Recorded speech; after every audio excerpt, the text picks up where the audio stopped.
So Sebastian, just some quick reflections on the previous talk here. What springs to mind?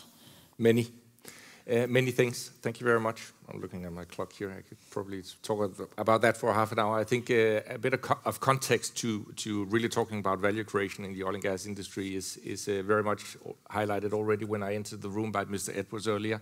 He referred to the IEA study, definitely suggesting that we would be in the need of fossil fuels and oil and gas for the many decades to come.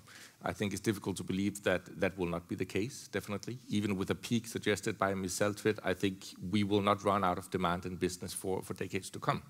So global level and the basic foundation for the industry, check.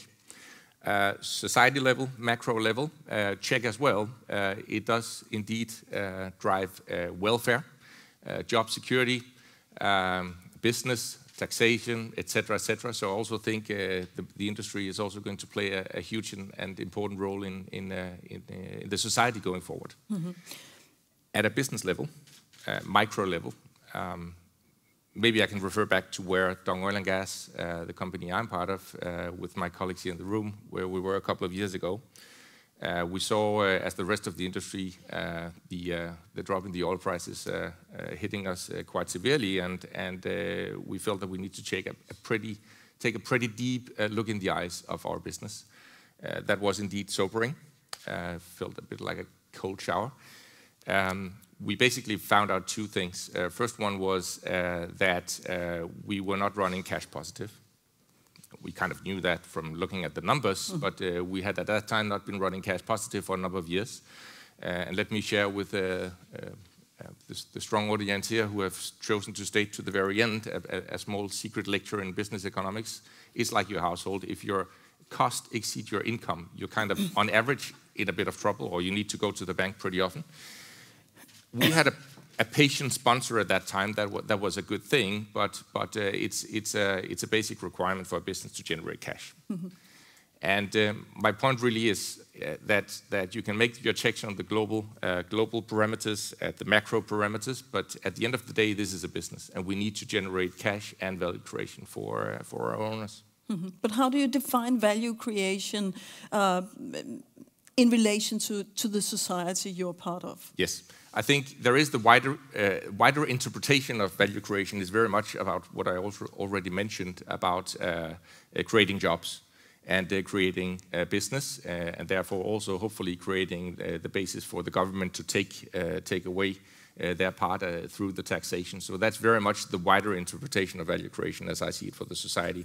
But for the business at the end, if there is no business, there won't be any of this. There won't be the jobs, and you won't have the basis to take back the taxes.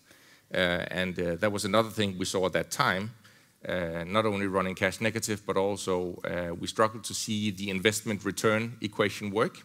And I see some faces nodding here. We struggled to see that, and we simply needed to react to bring that back in shape. Yeah, I mean, you told me the other day you've been cutting back from 920 in 2016 till 429 now.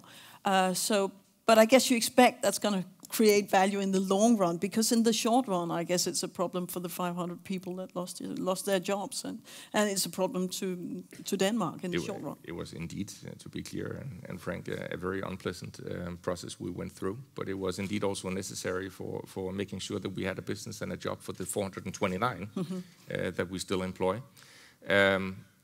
I know it sounds counter to talking job creation. You know, how does that really rhyme with job creation when you're cutting away jobs? But I think it's also, we needed to take a step back and also re-baseline our business to actually become a place to work so that we indeed had a business at that time. Okay, so what you're saying is you had to be cutting back in order to basically make money for the shareholders and in the long run also to the society. Absolutely. To be clear, this was not only about job cutting. Actually, we started at a quite different place. We started defining how should our business look like to earn money. Obviously, and inevitably, job cuts was part of that. But we also worked quite intensively with many of the suppliers in the industry. Some of them in this room, and they still came over in the break and said hi to me. It was a tough discussion, obviously, but definitely we went through our entire cost and expenditure base to make that happen.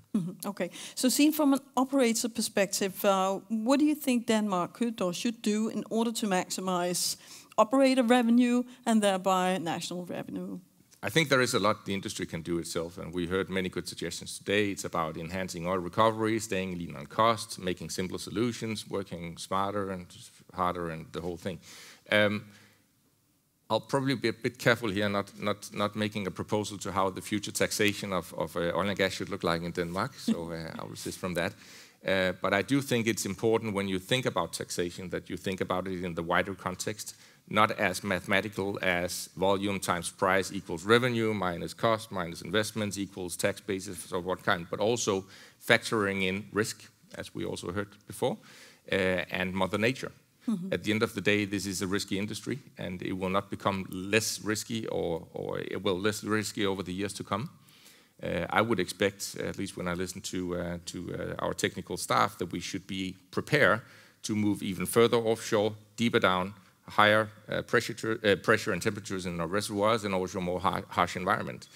And the regulators putting in place the fiscal framework for the industry should consider that as well. Denmark, let's face it, we are as a continental shelf in terms of potential. There is still a lot to come for, and we will go for all that. That's our promise. But it is at its creaming curve at a place where it wasn't 10 years ago. So we need also to have a taxation framework that can support and incentivize the operators to make investments and healthy investments in the future as well. Okay. So just before taking questions from the floor, I have to ask you about the fact that you represent Dong today, but it's not really a secret that Dong has been sold to British Seniors. Can you comment on the sort of long-term consequences for Denmark that you've been sold? Thank you, Nune.